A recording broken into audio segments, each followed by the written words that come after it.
Hello students, welcome to Amar tuition classes. आज हम ये जो हमारा चैप्टर चल रहा है डिविजिबल प्रॉफिट एंड डिविडेंड, इसका लास्ट टॉपिक समझेंगे। और वो टॉपिक क्या है?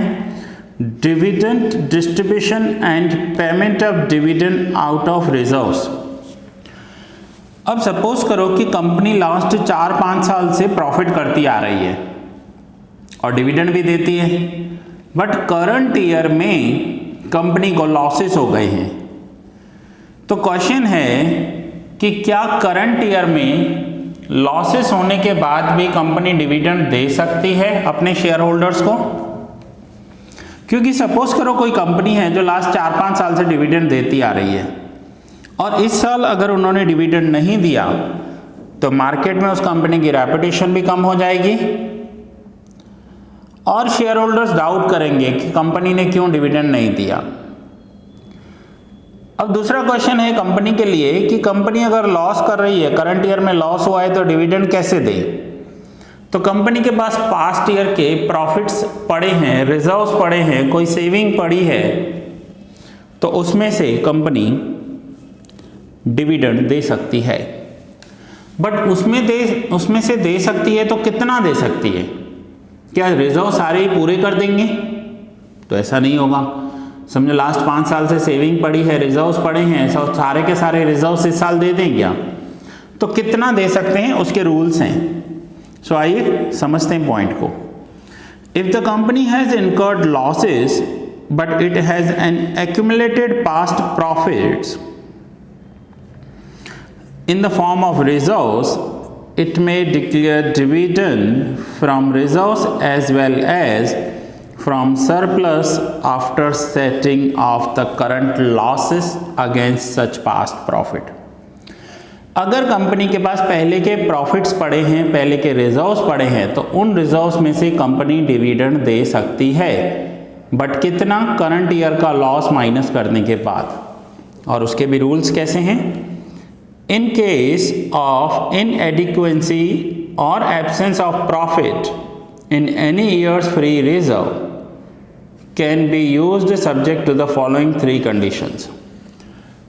अगर कंपनी के पास प्रॉफिट नहीं हुआ या एब्सेंस ऑफ प्रॉफिट है, यानी इस साल प्रॉफिट नहीं हुआ, तो कंपनी अपने पास्ट रिजर्व्स को, फ्री रिजर्व्स को यूज कर सकती है। First point, conditions. Now 3 condition समझने वाले हैं। The rate of dividend equals to or less than the average of the rates of dividend of past 3 years. Company ने लास्ट 3 years जब कंपनी प्रॉफिट में थी तब जो भी उन्होंने डिविडेंड दिया होगा, एवरेज डिविडेंड पास्ट 3 years का, उससे ज़्यादा डिविडेंड नहीं दे सकते। If there is no dividend declared in the past 3 years, then this condition is not applied. अगर कंपनी ने लास्ट 3 साल में कोई डिविडेंड नहीं दिया था तो ये कंडीशन अप्लाई नहीं करनी है। सो मैं फिर से बता रहा हूँ। कंडीशन फर्स्ट, लास्ट 3 ईयर में कंपनी ने जो भी डिविडेंड दिया है उस डिविडेंड का एवरेज निकालना है और करंट ईयर का डिविडेंड उस एवरेज से ज़्यादा नहीं होना चाहिए, उतना या उससे कम होना चाहिए। सपोज करो लास्ट 3 ईयर में कंपनी ने 10% दिया है, प्रॉफिट कर रही थी, 10% डिविडेंड दे रही थी। करंट ईयर में कंपनी ने लॉस किया है, बट फिर भी कंपनी 10% या उससे कम का रिजर्व दे सकती है, उससे ज़्यादा का डिविडेंड नहीं देना है। Now second, the total amount to be drawn from such accumulated profits, means general reserve, shall not exceed on 10th of the sum of its paid up share capital and free reserves. ये जो company current year में dividend दे रही है, ये उसका paid up capital plus reserves का 10% होना चाहिए, उससे ज़्यादा नहीं होना चाहिए। Third, the balance of general reserve after withdrawal shall not fall below 15% of its paid up share capital. जो ये प्रॉफिट में दे रहे हैं वो निकालने के बाद उनका जनरल रिजर्व जो है वो 15% से नीचे नहीं आ जाना चाहिए। ये तीनों कंडीशंस हैं, ये तीनों रूल्स हैं, और इन्हीं रूल्स के अकॉर्डिंग सम करना है। सो फर्स्ट रूल फिर से बता दूं, लास्ट 3 ईयर का एवरेज डिविडेंड करंट ईयर का डिविडेंड उस एवरेज से कम होना चाहिए या उस एवरेज जितना होना चाहिए। सेकेंड कंडीशन, इनका paid up share capital plus general reserves इन दोनों का 10%, और में थर्ड कंडीशन है कि जनरल रिजर्व 15% से ज़्यादा कम नहीं होना चाहिए। ये तीनों कंडीशंस में जो लोएस्ट वैल्यू होगी वो डिविडेंड डिक्लेयर कर देंगे। सो एक इलस्ट्रेशन के साथ समझते हैं इसको। Due to absence of profit during the year ended 31 March 18, absence of profit means company ने लॉस किया है या कम किया है प्रॉफिट।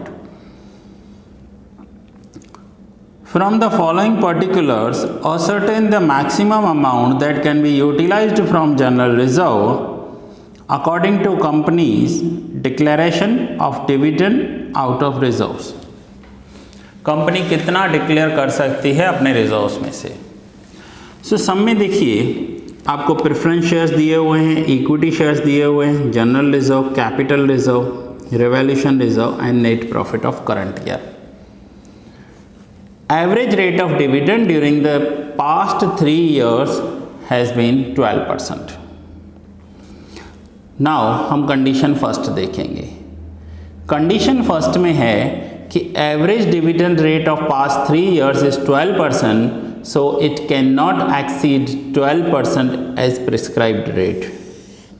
12% से ज़्यादा तो दे ही नहीं सकते। So प्रेफरेंस डिविडेंड 9%, 9% ऑफ 17,50,000, तो 17,50,000 का 9% 1,57,500। प्रेफरेंस डिविडेंड को एक फिक्स्ड रेट के अकॉर्डिंग डिविडेंड मिलता है, सो उनको तो देना पड़ेगा।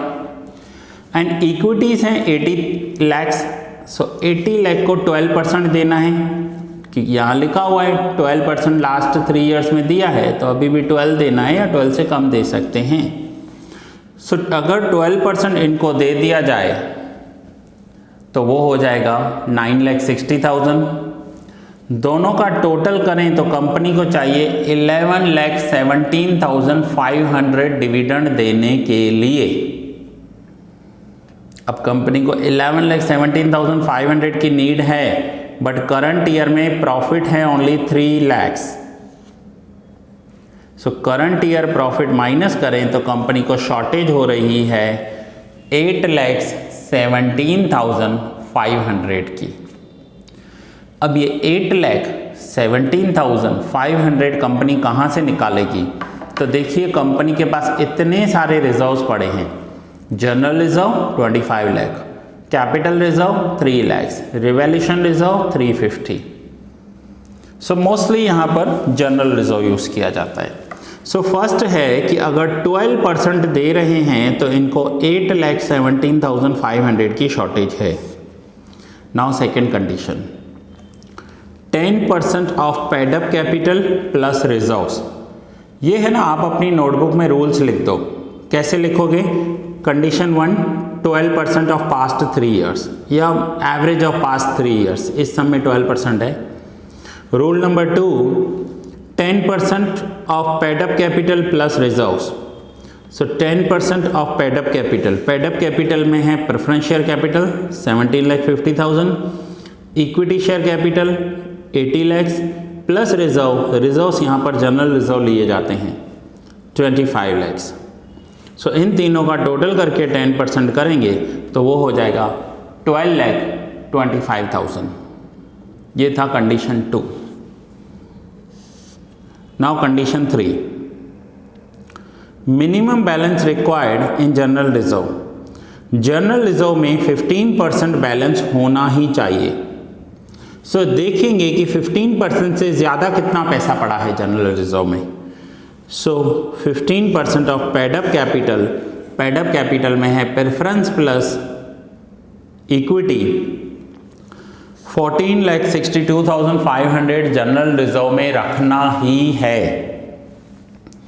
अगर उससे ज़्यादा पड़ा है जनरल रिजर्व में तो ये लोग यूटिलाइज कर सकते हैं। सो इनको 14,62,500 चाहिए और जनरल रिजर्व में पड़ा है 25 लाख रुपीस। सो 25 में से 14,62,500 अगर इनको चाहिए तो इनके पास एक्सेस बचा 10,37,500। नाउ ध्यान से समझना, first condition 8,17,500, second condition 12,25,000 and third condition 10,37,500। इन तीनों में से जो लोअर वैल्यू होगी वो अमाउंट ये लोग जनरल रिजर्व से विड्रॉ कर सकते हैं। सो 8,17,000, 12,25,000 एंड 10,37,000। इन तीनों में से लोअर वैल्यू है। From the above condition, lower amount can be withdrawn from general reserve is 8,17,500 from condition 1.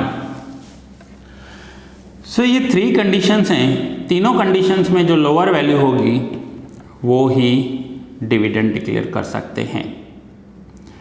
Clear? So students, ये था illustration 4. Now हम illustration 5 करते हैं। इलस्ट्रेशन 5 में भी सारे नंबर्स इन्होंने सेम रखे हैं। जिसने भी ये बुक बनाया है, ये सम बनाया है, मैं उसे सैल्यूट करता हूँ। आपको सेम नंबर्स दिए हैं, एक माइनर चेंज रखा है उन्होंने ताकि आपका कंसेप्ट क्लियर हो। कैसे? देखो, 17,50,000 preference shares, 80 lakh equity shares, 25 lakh reserves, 3 lakh 350।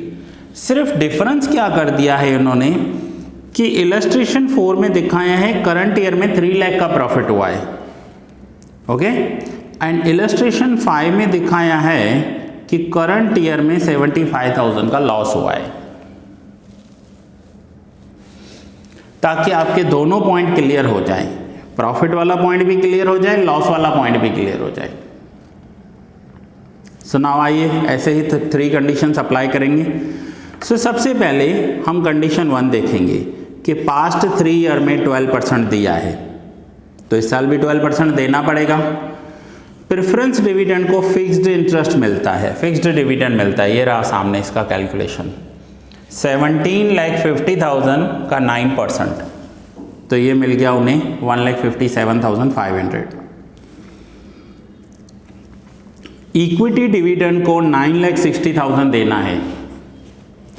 Total requirement है 11,17,500। दोनों सम आमने सामने देखते जाना, 11,17,500।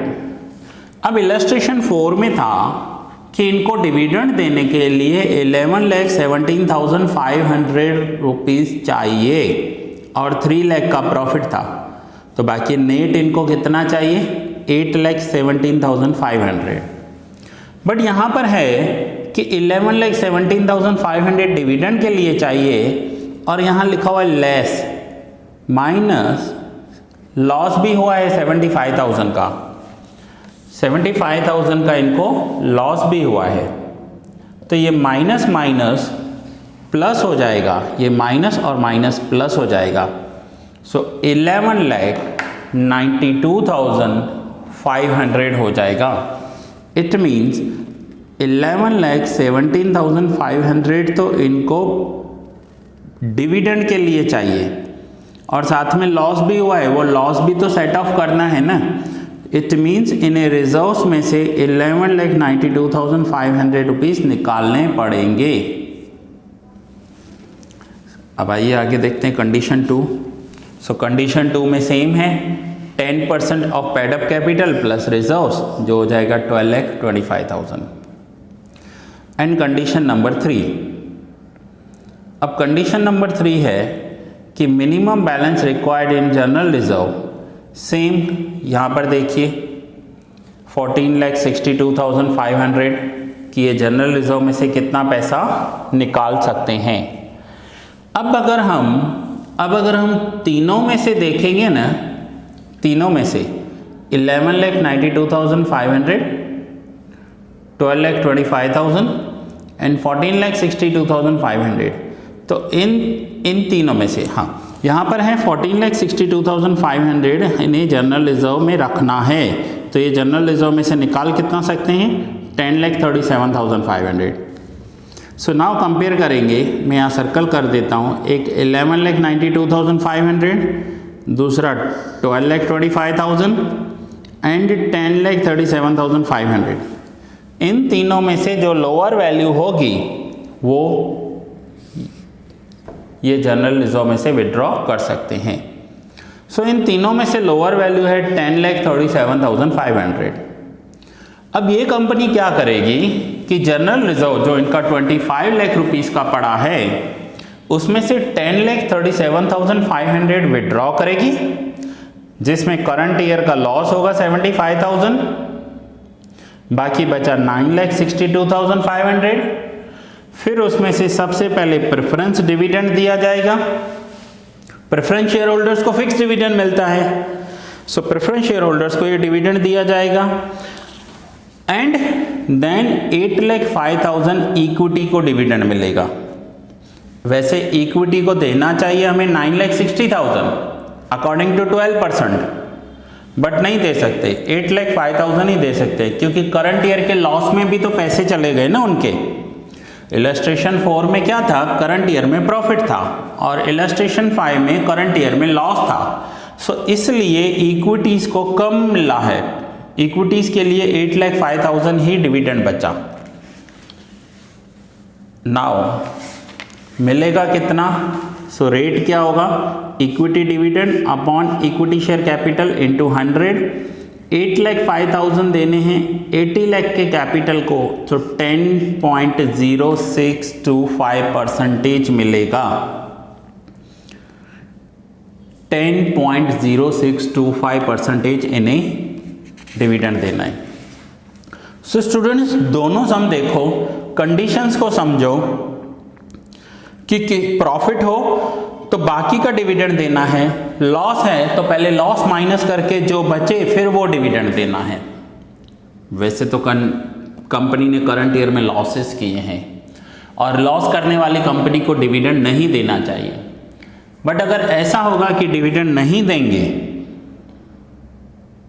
तो कंपनी की मार्केट में रेपुटेशन खराब हो जाएगी, शेयर होल्डर्स को स्ट्रेस आ जाएगा, शेयर प्राइस जो है मार्केट में वो रिड्यूस हो जाएगी। तो इसलिए जो कंपनी है वो एवरेज डिविडेंड मेंटेन करते हैं, बट वो करने के भी रूल्स बनाए गए हैं।